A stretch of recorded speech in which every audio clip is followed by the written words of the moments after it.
Check your printer and its labels to find your printer name and number. So, what is the difference between a printer name, a product number, and a serial number? The printer name identifies what components were used to build a group of printers. Your printer has a name in the same way that a car manufacturer gives a specific car a model name.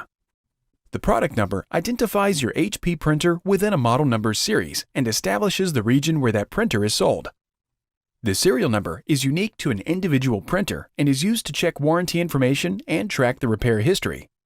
For example, there could be 10,000 HP printers with the same printer name, but only 1,000 that share that same product number, and only one printer with a unique serial number.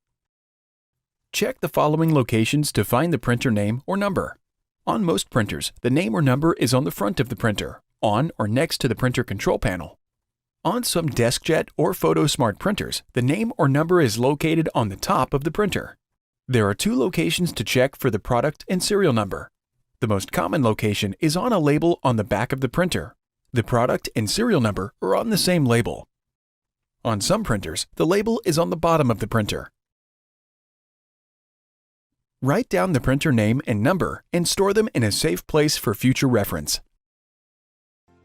Thanks for watching, and don't forget to smash that like button and hit the subscribe button so that you don't miss any of our videos, and in the case face any problem, get in touch with the experts.